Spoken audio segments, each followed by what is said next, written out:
Maraming salamat mga Osa at eto na nga ang inyong pinakahihintay. Magluluto ako ng creamy chicken curry. Yan. Siyempre kailangan natin ng manok, ng patatas, meron ding carrots, meron ding bell pepper, at siyempre yung curry powder. At itong pinakasikreto natin. Sikreto, hindi na sikreto ngayon dahil para mas creamy siya dapat meron tayong akang-gata. Ayan.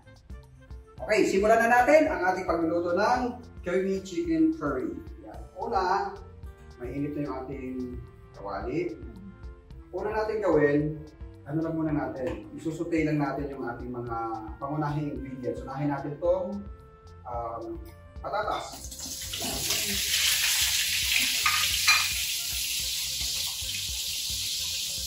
Habang niluluto, hinahalukay natin, ano lang siya, mag-konting golden brown lang siya.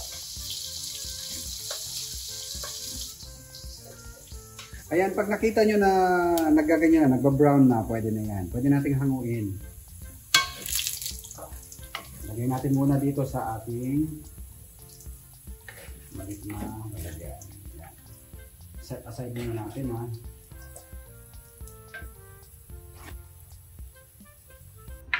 Pagkatapos niyan ay same procedure dito sa ating carrots. Mabilis lang itong carrots.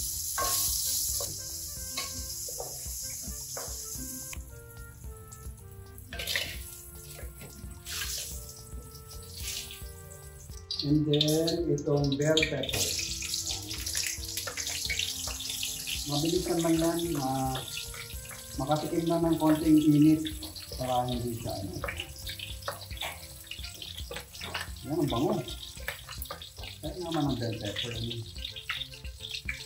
Okay. So after nating saute yung luto ng konti yung bell pepper, yung carrots, saka yung patatas, magsasakot na tayo ng bawang at sibuyas.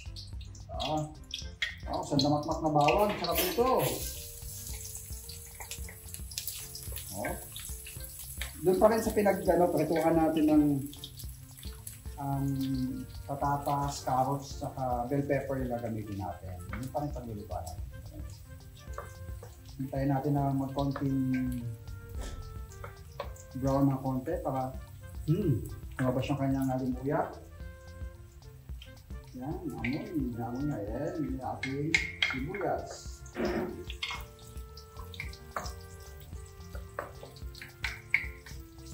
Hintayin natin medyo mag-caramelize ng konti yung sibuyas. Pag nag-caramelize na siya, pwede na natin ilagay ang ating chicken. Ayan. 1 kilong chicken o 1 buong chicken, pwede. Mas maganda nga daw, ibabad ng konti sa may tubig na may asin, tsaka paminta. Ayan. Pantay yung pagkaluto niya. Wala pang tubigin kasi magsasabaw na yun. Puluan na natin ng konti hanggang sa magsabaw.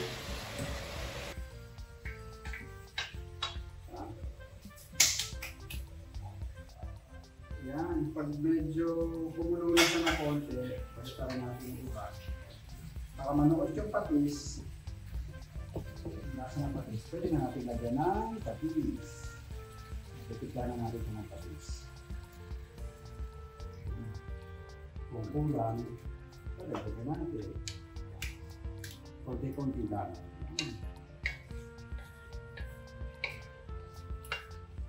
Okay na mo, nagsabaw na siya, may sabaw na siya. Hindi ko pa nilalagyan ng tubig yan.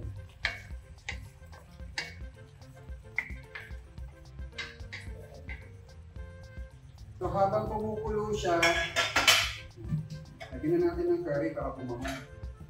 Huwag lang natin lagyan lahat. Dahil ito.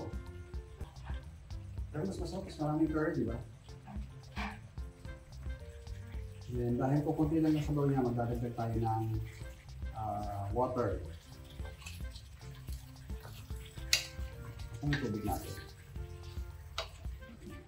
Para hindi siya matuyo, habang niluluto natin yung chicken, Pakuluan lang natin siya para maluto yung meat, chicken.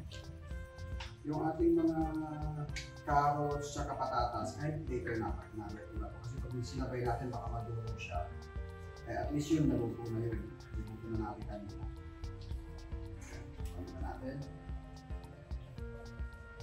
So after mga 10 to 15 minutes, yan, medyo naluluto na siya. Pwede natin ilagay yung ating patatas na niluto natin kanina. Yan. Ito actually luto na to eh. Yung patatas natin. Yan. Para manood din yung lasa ng curry.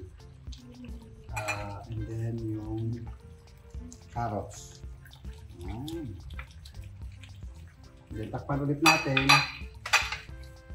Haluin na natin ng konti.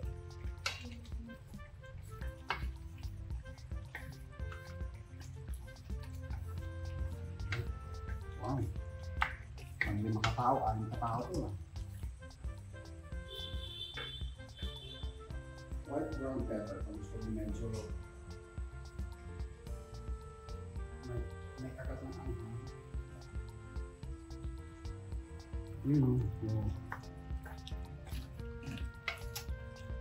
Lagay na natin yung ating bell pepper. And then, yung ating kakanggata. Yan, mga 1 cup, mga isang niyog. Lagay natin. Ito yung kanyang pampakream para mas lumapot na yung nasa baw. Diba? Sarap na. Sarap na to. Pwede na pang hapunan.